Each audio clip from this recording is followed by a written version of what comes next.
तो देश की आर्थिक स्थिति को मजबूत करने में हम बाय डिफॉल्ट कंट्रीब्यूशन हमारा हो जाता है। तो मैं कहा था, मैं वही वापस आता हूं कि धीरू भाई अंबानी जैसे एक सक्सेसफुल पर्सन ने शुरुआत तो अपने परिवार का भला करने के लिए, उसको अच्छी लाइफ देने के लिए एक अपना बिजनेस करना शुरू किया। लेकिन आगे चल करके आज रिलायंस ग्रुप इतना बड़ा हो गया, आज टाटा ग्रुप इतना बड़ा हो गया कि आज करोड़ों लोगों को उनके उस बिजनेस से फायदा मिल रहा है। समझ में आ गई बात? यस और नो? तो कहने का तात्पर्य है कि क्या आप किसी एक क्रांति का हिस्सा हैं, और अगर नहीं है तो आइए आज हम 21वीं सदी के इस आर्थिक क्रांति में हिस्सा लेते हैं जिसका नाम है डायरेक्ट सेलिंग बिजनेस। आगे बढ़े दोस्तों। डायरेक्ट सेलिंग बिजनेस क्या है, मैं आपको आसान भाषा में समझा देता हूं। डायरेक्ट सेलिंग बिजनेस का मतलब होता है बेचना, मतलब व्यापार। बहुत आसान शब्दों में समझिएगा, व्यापार मतलब बेचना। तो व्यापार दो तरीके से होता है। एक तरीका है ट्रेडिशनल तरीका, जो सालों से चला आ रहा है।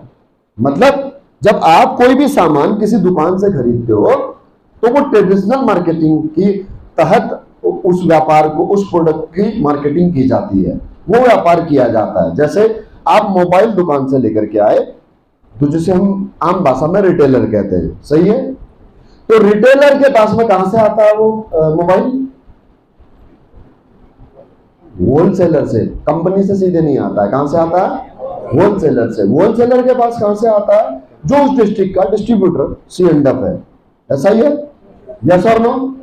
वो डिस्ट्रिक्ट का जो C&F है उसके पास कहां से आता है? जो स्टेट का C&F होता है, जो उस राज्य में, पूरे राज्य में एक वही व्यक्ति होगा जो पूरे डिस्ट्रिक्ट में डिस्ट्रीब्यूशन करेगा। उसके पास कहां से आएगा? जो कंट्री का डिस्ट्रीब्यूटर होगा, जिसे कंट्री C&F कहते हैं। कंट्री C&F वाले के पास में कहां से आएगा? सीधे कंपनी से आएगा। समझ में आ गई बात समझ में आई? ओके, ये हो गया ट्रेडिशनल मार्केटिंग का तरीका। लेकिन इस ट्रेडिशनल मार्केटिंग के करने के लिए सबसे पहले प्रोडक्ट की ब्रांड वैल्यू बनानी पड़ती है। क्योंकि अगर आप रिटेलर बनना चाहते हैं, होलसेलर बनना चाहते हैं, आप एक ऑथराइज डीलर बनना चाहते हैं ओप्पो मोबाइल के या वीवो मोबाइल के, तो आपको ये तो संतुष्टि होनी चाहिए कि जो प्रोडक्ट मैं बेच रहा हूं वो ब्रांड है। यस और नो? तो पहले उसकी ब्रांडिंग की जाती है। अब ब्रांडिंग जितने बड़े अभिनेता से, जितने बड़े क्रिकेटर से, जितने बड़े सेलिब्रिटी से कराई जाएगी, उस प्रोडक्ट को उतना ही बड़ा ब्रांड माना जाएगा। अब आया समझ में? यस और नो? जितना पैसा अखबारों में खर्च किया जाएगा, होर्डिंग में खर्च किया जाएगा, टीवी में खर्च किया जाएगा, अरे नया मोबाइल आ रहा, अरे नया मोबाइल आ रहा, अरे बहुत अच्छा मोबाइल है। यस और नो? तो जितने अच्छे से मार्केटिंग की जाएगी वो उतना अच्छा बड़ा ब्रांड बन जाएगा। इसको बोलते हैं ट्रेडिशनल मार्केटिंग। ये कैसे होता है? ये होता है B2B, B2B से B2C, यानी कि बिजनेस टू बिजनेस और बिजनेस से कस्टमर। पहले कंपनी से होलसेलर, होलसेलर से रिटेलर, और फिर इस रिटेलर से कहा आया कस्टमर। मतलब इसमें इतनी लंबी चेन है, इसमें इतना बड़ा झोलझाल है कि 10,000 रुपए का मोबाइल जो आपके हाथ में आता है, उसमें से 8,500 रुपया तो केवल मार्केटिंग में खर्च करना पड़ता है कंपनी को। बहुत लफड़ा है इसके अंदर। समझ में आ गई बात? यस और नो?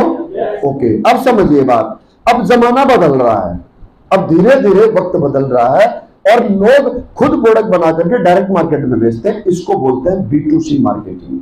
यानी कि मेरा प्रोडक्ट है और बीच में कोई चैनल नहीं रखता, मैं खुद ही मार्केटिंग करता हूं और सीधे कस्टमर को वो सामान दे देता हूं। इसको बोलते हैं B2C, यानी कि कंपनी से जब प्रोडक्ट सीधे कस्टमर तक पहुंचता है उसको बोलते हैं B2C, यानी कि डायरेक्ट सेलिंग। डायरेक्ट सेलिंग मतलब सीधे बेचना। किसको बेचना? ग्राहक को। किसको बेचना है? मैं कंपनी हूं और मैं प्रोडक्ट सीधे कंपनी को बेचूंगा। यस और नो? ओके। अब इसमें क्या प्रॉब्लम आएगी? इसमें यह प्रॉब्लम आएगी कि मैं अकेला व्यक्ति हूं और मैं हर कस्टमर तक नहीं पहुंच सकता। अब मैं ये कहता हूं कि भाई आप मेरे कस्टमर हो, आपके ये जो घने बाल है, इन घने बालों का राज हमारा तेल है। आपने हमारा तेल लगाया और इसकी वजह से आपके इतने घने बाल हो गए। यस और नो? और आपके ये बाल सफेद हो रहे हैं, ये सफेद बाल आपके काले होने शुरू हो जाएंगे। मतलब ये सफेद बाल अब नहीं बढ़ेंगे, इस उम्र में ही आपके बाल सफेद होने लग गए हैं। आपने हमारा तेल यूज किया, जो ओरिजिनल रिजल्ट आपको आया उस रिजल्ट को आप लोगों के साथ शेयर करते हैं। जैसे ये बगला भाई साहब बैठे हैं और इनकी इतनी कम उम्र में बाल उड़ने लग गए हैं, यस और नो, अभी अनुपम खेर बनने की कगार पर है, राइट, ओके। तो अब ये कहते हैं कि भाई साहब ये तेल लगा करके देख लो, ये अच्छी कंपनी का तेल, अच्छा तेल है, मेरे बाल सफेद हो रहे थे, रुक गए, अब और ज्यादा सफेद नहीं हो रहे हैं, काले तो नहीं हो रहे लेकिन सफेद भी नहीं हो रहे हैं। आप इस तेल को इस्तेमाल करके देखो। अब इन्होंने, भाई साहब ने तेल को इस्तेमाल किया और सच्ची में इनके बालों की जो ग्रोथ थी वो बढ़ गई और जो बाल झड़ रहे थे वो बाल झड़ना रुक गई, यस और नो। तो प्रोडक्ट बिकवाने में किसने मदद की? सर ने, यस और नो। तो हमारी कंपनी कहती है अगर हमारा प्रोडक्ट बिकवा देंगे तो हम आपको कमीशन देंगे। क्या देंगे? कमीशन। ये कमीशन कौन सा होगा? ये कमीशन वही होगा जो अमिताभ बच्चन को मिलता है, नवरत्न तेल लगाओ और सरदर्द भगाओ, वो हम आपको अमिताभ बच्चन बना देंगे एक दिन। मतलब देखिए, कोई भी कंपनी आम आदमी से प्रचार क्यों नहीं कराती है? क्योंकि आम आदमी को कोई नहीं जानता, यस और नो। वो इसीलिए किससे प्रचार कराते हैं? सेलिब्रिटी से, यस और नो।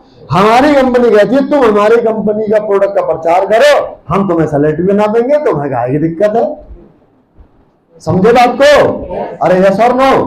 तो कंपनी सेलिब्रिटी कैसे बनाएगी? आप प्रचार करोगे, आप करोगे प्रचार तो आपका होगा व्यापार। क्या होगा? व्यापार। जो जितना करेगा प्रचार। देखो, व्यापार करने का एक सिंपल सी मैं आपको एक स्ट्रेटेजी बता के जाता हूं, एक मंत्र बता के जाता हूं। आप कोई भी बिजनेस करते हैं, हमारी कंपनी नहीं, आप अपनी दुकान चलाते हैं, टेलरिंग करते हैं, कुछ भी करते हैं, आपका ब्यूटी पार्लर है, आपका सलून है, आपकी चाय की दुकान है, एक मंत्र आज मेरे से लेकर के जाओ। क्या? जो करेगा प्रचार उसका होगा व्यापार, जो नहीं करेगा प्रचार उसका नहीं बढ़ेगा व्यापार, जो ज्यादा करेगा प्रचार उसका ज्यादा होगा व्यापार। समझ में आ गई बात? किसका है? प्रचार का। किसका? प्रचार का। तो इसको बोलते हैं डायरेक्ट सेलिंग बिजनेस। और जो ऐसी कंपनी के प्रोडक्टों का प्रचार करता है उसको बोलते हैं डायरेक्ट सेलर। क्या बोलते हैं? Direct seller. डायरेक्ट सेलिंग मतलब सीधे बेचने वाली कंपनी, डायरेक्ट सेलर मतलब सीधे बेचने वाला क्या बोलते हैं? सेल्समैन। समझ में आ गई बात? इतनी सी कहानी है।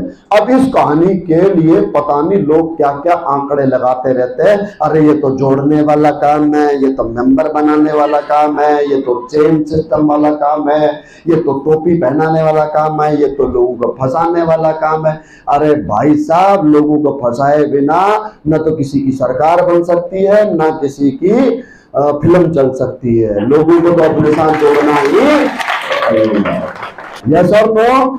अगर हीरो हीरोइन अगर फिल्म बना करके अगर लोगों को जोड़ने के लिए, मार्केटिंग करने के लिए शॉपिंग मॉल्स में ना आए, बड़े बड़े शहरों में ना आए, कपिल शर्मा के शो में ना आए, हाथ जोड़ के रिक्वेस्ट ना करें, प्रेस कॉन्फ्रेंस करके लोगों से ना कहें हमारी पठान जरूर देखना, हमारी सुल्तान जरूर देखना, तो लोग नहीं आएंगे। लोगों को जोड़ना पड़ेगा। समझ में आ गई बात? तो हर किसी आदमी को जोड़ना पड़ता है। तो आपको अगर जोड़ने वाला काम बुरा लगता है तो फिर भाई साहब एक पहले दिमाग में एक बात डालो, अगर आप किसी को नहीं जोड़ोगे तो लोग तो आपको जोड़ ही रहे हैं। लोग तो आपको जोड़ ही रहे हैं। आप मत जोड़ो किसी को, नहीं जोड़ोगे किसी को तो जैसी जिंदगी है वैसी चलती रहेगी। लेकिन अगर बड़ा बनना है तो लोगों को जोड़ना पड़ेगा।